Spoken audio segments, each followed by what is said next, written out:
자, 오늘 우리는 단순한 시세 이야기가 아니라 당신의 자산 전략 전체를 다시 설계해야 할 시점에 대해 이야기하려 합니다. 금값이 다시 역대 최고점 근처로 치솟으면서 시장은 혼란스럽습니다.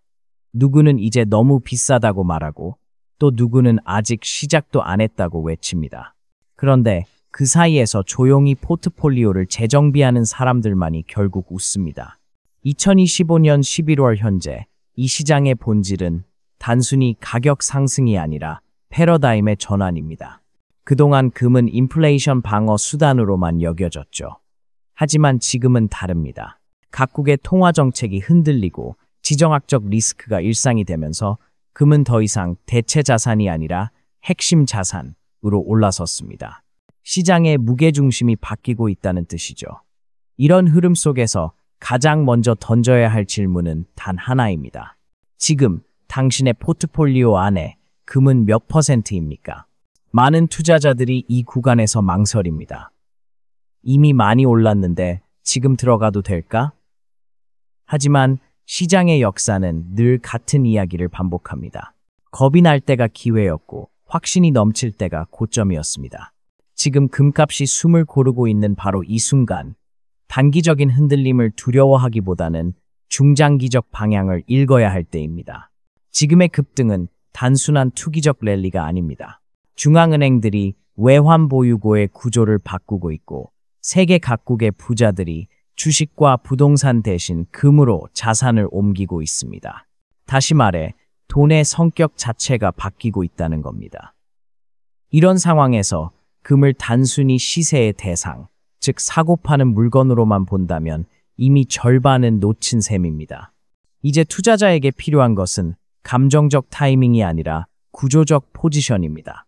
금은 단기 매매의 대상이 아니라 불확실성 시대의 보험이자 신뢰의 상징입니다.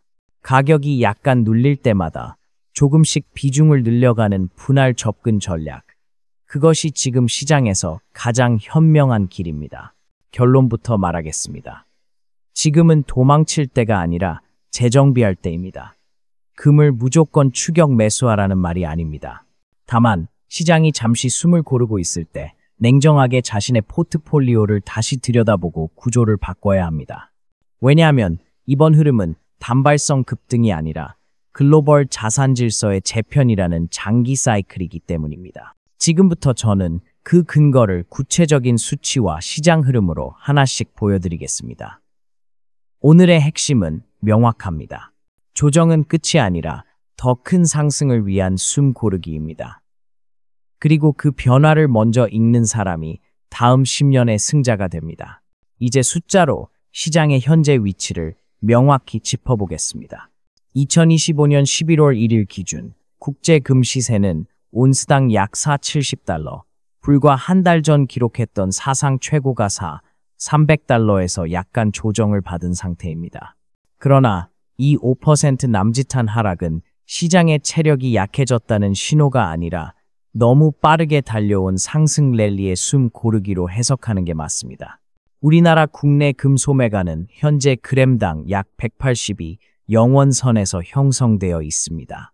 국제 시세와 환율이 모두 높은 수준을 유지하고 있기 때문에 가격이 조정돼도 체감상 큰 하락으로 느껴지지 않습니다. 실제로 최근 3개월 동안 금값은 평균 175, 영원 185, 영원 구간에서 안정적인 박스권 흐름을 보여왔습니다. 즉, 단기적인 흔들림에도 불구하고 시장의 기초 체력은 견고하다는 뜻입니다. 이제 시선을 조금 넓혀서 금값을 움직이는 배경을 보죠. 우선 미국의 금리 인하 기대감이 커지면서 달러 강세가 완화될 조짐을 보이고 있습니다. 달러가 약해지면 자연스럽게 금값은 상승 압력을 받습니다. 동시에 유럽과 아시아의 중앙은행들이 외환 보유고 중 금 비중을 확대하고 있습니다. 특히 중국, 인도, 러시아 등 신흥국들이 달러 의존도를 줄이기 위한 전략으로 금 매입을 늘리고 있는 것이죠.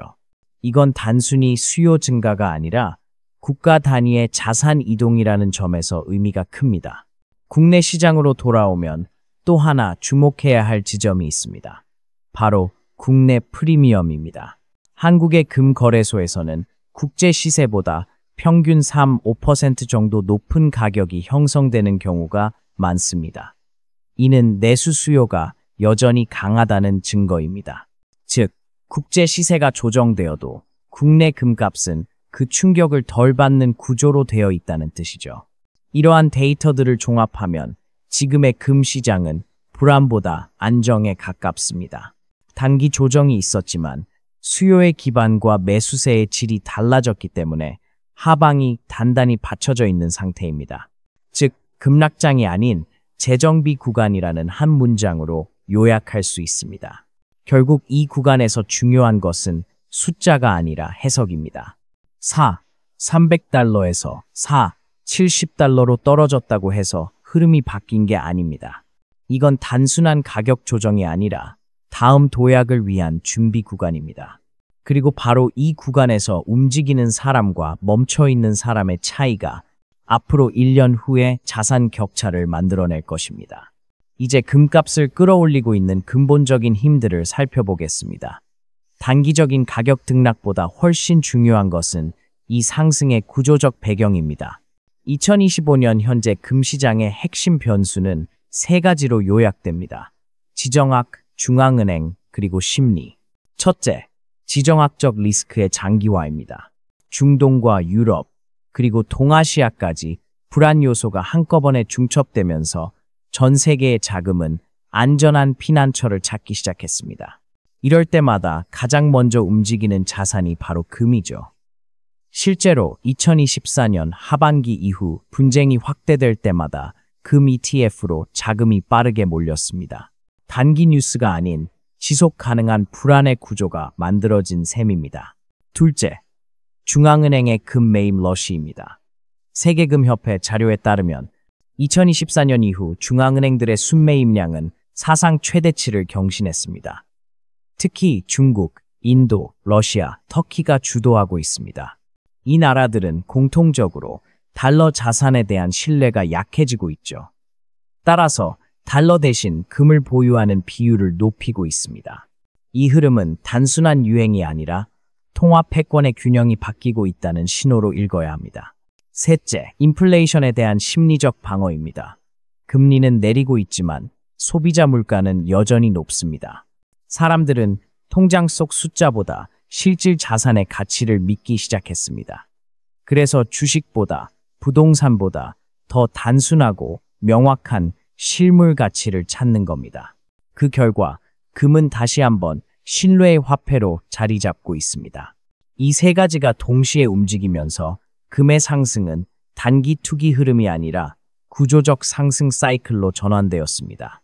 즉, 이번 상승은 불안의 산물이 아니라 신뢰의 재정립입니다. 이제 시장은 묻고 있습니다. 당신은 아직도 달러를 믿는가? 아니면 신뢰의 자산을 준비했는가? 이 질문이야말로 지금 금값 상승의 본질입니다. 시장은 언제나 양쪽의 힘이 존재합니다. 지금 금값이 상승 흐름을 이어가고 있다 해도 그 반대 방향에서 강력한 저항이 동시에 작동하고 있습니다. 이 균형을 이해하지 못하면 투자 타이밍을 정확히 잡을 수 없습니다. 첫 번째 변수는 강달러 현상입니다. 미국 경제는 여전히 견고하고 달러는 글로벌 금융시장에서 기본 통화로서의 지위를 유지하고 있습니다.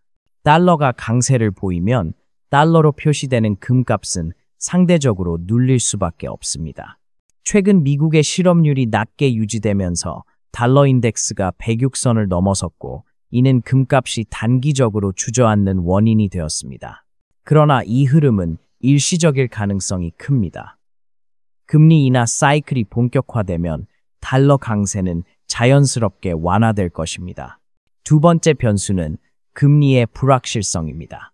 시장은 내년 초 금리 인하를 기대하고 있지만 인플레이션이 예상보다 천천히 내려간다면 연준이 다시 긴축적 스탠스로 돌아설 수도 있습니다. 금리는 금의 기회비용을 결정하기 때문에 작은 변화에도 민감하게 반응합니다. 금리 상승은 금값의 부담 요인이고 반대로 금리 하락은 즉각적인 상승 촉매제가 됩니다. 세 번째는 기술적 저항선입니다. 현재 시장에서 중요한 구간은 온스당 450달러입니다. 이 선은 심리적 천장이자 단기 투자자들의 매도벽이 몰려있는 자리입니다.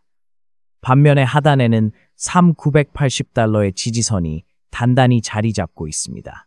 이 두 구간 사이에서 금은 당분간 등락을 반복하며 방향성을 모색할 가능성이 높습니다. 결국 이 시점에서의 해석은 단순합니다.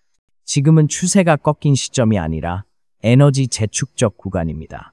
상단의 저항선이 뚫리면 새로운 고점을 향한 랠리가 열리고, 반대로 하단의 지지선이 유지된다면 현 수준에서의 매수는 충분히 전략적입니다. 시장은 흔들리지만 방향은 변하지 않았습니다. 이 구간에서 필요한 건 두려움이 아니라 인내와 원칙입니다. 이제 숫자와 분석을 넘어 실제로 우리가 어떻게 움직여야 하는지 구체적인 전략을 이야기해 보겠습니다.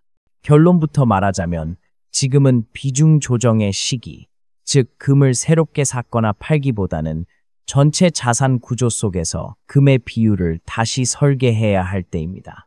첫째, 분할 접근 원칙입니다. 한 번에 들어가는 올인은 절대 금물입니다.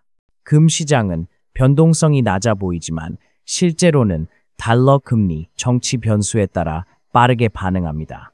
따라서 일정 금액을 여러 구간으로 나누어 진입하는 누적 매수 전략이 필요합니다. 예를 들어 금값이 온스당 4,000달러 이하로 떨어질 때 1차 매수, 3,950달러 부근에서 2차 매수, 그리고 4,100달러 이상 돌파 시에는 비중을 추가로 조정하는 방식입니다. 둘째, ETF와 실물의 균형입니다. 단기 수익을 노린다면 금 ETF를 활용해 유연하게 비중을 조절할 수 있습니다. 하지만 장기적 자산 방어를 고려한다면 일부는 반드시 실물금으로 보유해야 합니다. ETF는 수익률은 높지만 변동성이 크고 실물금은 수익은 적지만 안정성이 압도적입니다. 두 자산을 절반씩 나누는 하이브리드 전략이 가장 현실적입니다. 셋째, 포트폴리오의 구조적 전환입니다. 현금 30%, 금 40%, 주식 30% 정도의 균형을 기본 틀로 삼고 경기 변동에 따라 주식과 금 비중을 미세하게 조정하십시오. 중요한 건 금으로 모든 걸 해결한다가 아니라 금이 전체 자산의 안정축 역할을 하도록 만드는 것입니다. 마지막으로 목표가와 손절 라인을 반드시 설정해야 합니다. 목표가는 온스당 4,250달러, 손절선은 3,950달러로 설정해두면 불필요한 감정 개입을 줄일 수 있습니다. 시장은 언제나 유혹과 공포로 흔들리지만 숫자는 냉정하게 방향을 알려줍니다. 금리와 환율, 그리고 지정학적 변수는 계속 변할 것입니다. 그러나 원칙만은 변하지 않습니다. 금은 위기의 순간에 가장 빛나는 자산이며 지금은 그 빛을 천천히 모아야 할 때입니다. 지금까지의 분석을 바탕으로 마지막으로 반드시 점검해야 할 것은 리스크 관리입니다. 금은 안전자산이지만 결코 무위험 자산은 아닙니다. 시장은 늘 예측 불가능한 변수를 던집니다. 이 불확실성을 인정하고 대응 전략을 세우는 것이 진짜 투자자의 자세입니다. 첫 번째 리스크는 환율 변동성입니다. 국내 금값은 달러 시세에 직접적인 영향을 받습니다. 원달러 환율이 급등하면 금값은 오르지만 반대로 환율이 급락하면 국제 시세가 상승해도 국내 금값이 제자리일 수 있습니다. 따라서 원화를 기준으로 자산을 관리하는 투자자라면 환율 흐름을 항상 체크해야 합니다. 두 번째는 국내 프리미엄의 불균형입니다. 수요가 몰릴 때마다 국내 금 거래소에서는 국제 시세보다 3~5% 높은 가격이 형성됩니다. 이 차이가 커지면 실제 수익률이 왜곡될 수 있습니다. 따라서 단순히 달러 시세가 올랐다만 보지 말고 국내 시장의 체감 가격 구조를 함께 확인해야 합니다. 세 번째는 돌발 뉴스 리스크입니다. 지정학적 사건, 중앙은행의 정책 발표, 그리고 금리 결정 같은 요인들은 순식간에 시장의 방향을 바꿔놓습니다. 하지만 이런 단기적인 변동에 휘둘릴 필요는 없습니다. 중요한 것은 장기적인 신뢰의 방향입니다. 결국 금 투자는 단순히 돈을 버는 기술이 아니라 세상을 바라보는 태도입니다. 세상은 끊임없이 불안정하고 정책은 언제나 뒤늦게 반응합니다.